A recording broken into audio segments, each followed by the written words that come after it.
السلام علیکم ورحمۃ اللہ وبرکاتہ۔ سورہ بقرہ آیت نمبر 4 and 5۔ اعوذ باللہ من الشیطان الرجیم، بسم اللہ الرحمن الرحیم۔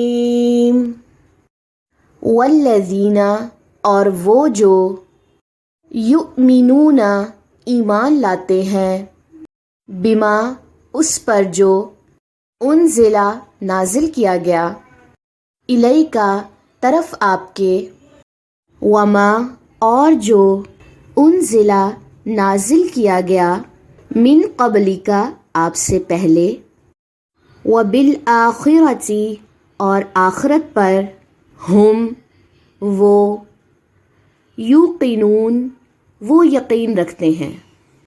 والذین یؤمنون بما انزل الیک وما انزل من قبلک وبالآخرۃ ہم یوقنون، اور جو لوگ ایمان لاتے ہیں اس پر جو آپ کی طرف نازل کیا گیا، یعنی کہ قرآن مجید، ٹھیک ہے، جو آپ صلی اللہ علیہ وسلم کی طرف نازل کیا گیا اور جو آپ سے پہلے اتارا گیا۔ کیا چیزیں پہلے آئی تھیں؟ زبور، تورات، انجیل اور صحیفے جو تھے، اور وہ آخرت پر بھی یقین رکھتے ہیں۔ یہ کون سے لوگ ہیں جن کا ذکر آیت نمبر 2 میں آیا تھا؟ متقین کا۔ والذین یؤمنون بما انزل الیک وما انزل من قبلک وبالآخرۃ ہم یوقنون۔ اولئک یہی لوگ ہیں، علی ہدن ہدایت پر، من ربہم اپنے رب کی طرف سے، واولئک اور یہی لوگ ہیں، ہم وہ، المفلحون جو فلاح پانے والے ہیں۔ اولئک علی ھدی من ربہم واولئک ھم المفلحون، یہی لوگ اپنے رب کی طرف سے ہدایت پر ہیں اور یہی لوگ فلاح اور نجات پانے والے ہیں۔ اولئک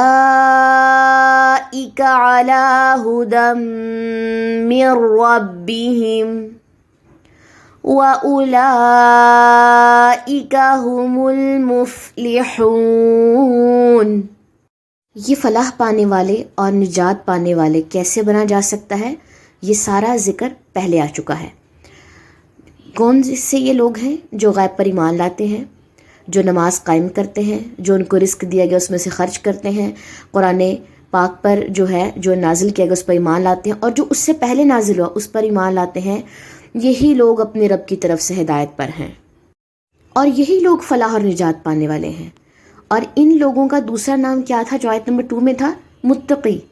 اوپر سے نیچے بات کریں متقی بننے کے لیے، تب بھی ان 5 آیات میں جو ایک خصوصیات بتائی گئی ہیں وہ اپنانی ہوں گی اگر متقی بننا ہے۔